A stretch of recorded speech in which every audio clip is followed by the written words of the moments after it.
I'm alone, I've no place to call me home.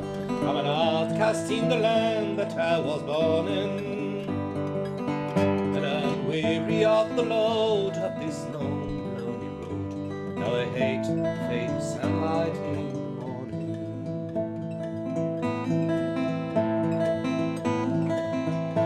All the land is rich in wine, but your hand was beside. I'm an outcast in this proud land that bore me. My life is almost done, and my courage is all gone, for the long road that stretches out before me. Then the day so long ago, I met Kitty from the blue. Fair face, a voice full of a charm to me. She couldn't bear the load of this long, lonely road. Alors,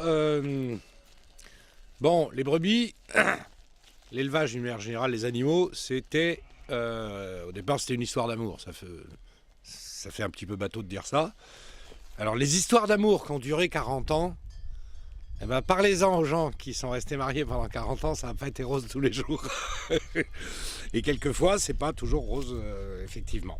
Mais bon, c'est un petit peu l'essence de la vie. Quand on a fait un certain choix, il faut en admettre les avantages et les inconvénients.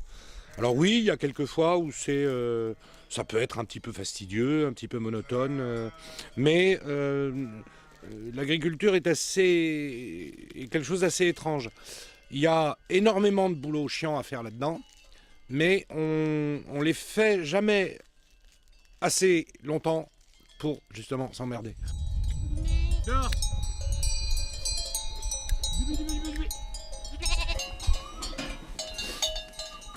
C'est la toute petite là qui est en train de manger? Non, la mère.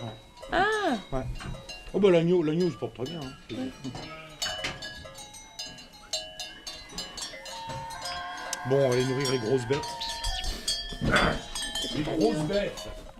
Là, il vaut mieux... Enfin bon, moi je vais faire partie de ces espèces de militants qui vous disent qu'il vaut mieux 4 petites fermes qu'une énorme qui a tout bouffé, qui détruit tout, qui... Bon, voilà. Déjà, on peut ajouter quelque chose de tout à fait créatif à l'élevage, la façon dont on mène ses bêtes, la façon dont on les fait pâturer, les saisons, les choses comme ça. Mais en plus, dans le domaine artistique, puisqu'ainsi il faut l'appeler, j'ai tout un tas de liberté et de fantaisie que je n'ai effectivement pas. Je peux... À la limite, j'irais jusqu'à dire que je peux presque me donner les moyens que j'ai pas. Bon, maintenant, j'ai un certain nombre, j'ai quand même un petit peu plus d'outillage qu'avant. Cet outillage, quand je l'avais pas, je m'en passais. Et je faisais de la sculpture quand même, et je faisais d'autres choses, et quelquefois, ça m'a peut-être même rendu plus astucieux. C'est comme le fait, effectivement, d'avoir à un moment très peu de moyens financiers. En fait, bah, on s'aperçoit qu'on ne devient plus débrouillard. Voilà. Je trouve que dans notre société, aujourd'hui, le but du jeu, c'est de montrer comment on est beau, comment on est cohérent, comment on est propre. Je veux dire, voilà, on a tout ça. Et comment on est spécialisé, comment on est compétent, etc. Et lui, ce que j'ai beaucoup aimé, c'est qu'il prend un peu le contre-pied de tout ça. Et dans sa façon de prendre le contre-pied, il y a une cohérence. C'est-à-dire que si demain le système de notre monde tel qu'il est conçu aujourd'hui avec l'hyperspécialisation, avec la mondialisation, etc., il fait partie des gens qui n'auront aucun problème pour survivre.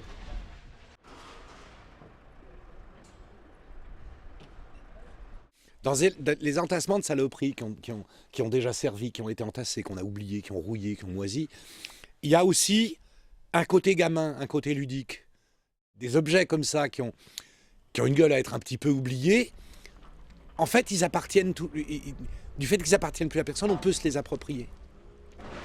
Parce qu'il y a beaucoup de formes qui sont déjà dans tout ce que je récupère. Simplement, mon truc, c'est de les voir, de les réutiliser, ou de leur redonner en tenant comme une autre forme.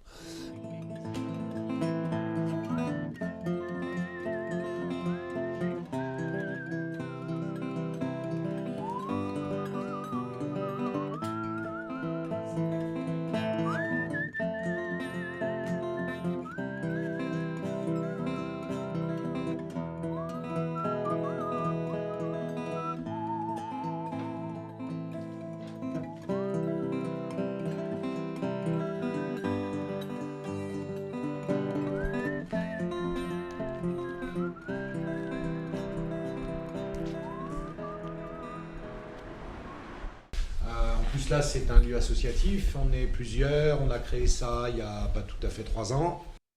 Si on n'est jamais confronté à aucune critique, on peut s'opposer ses propres critiques. Bien entendu, on dit toujours ça. Enfin, les humains sont des animaux sociaux. Ils ont besoin du regard de l'autre. Mon père était sculpteur. Un jour, je l'ai vu faire un gros oiseau métallique. J'avais 12 ans. Il ne travaillait pas dans son atelier, dans l'atelier d'un ferronnier. Je me rappelle m'être dit, plus tard, quand je serai grand, j'aurai un atelier comme ça, avec plein d'outils partout, avec des ferrailles entassées. Et ben, j'ai mis plus de 20 ans, mais je l'ai eu.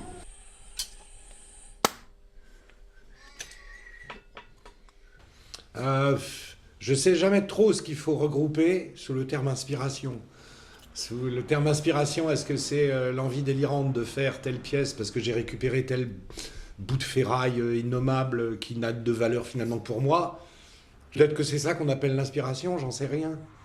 Maintenant, dire qu'il y a une espèce de souffle de création qui fait que ce jour-là, on ne peut faire que ça, j'ai entendu dire que ça existait. Mais ça s'appelle pas le talent, ça s'appelle le génie.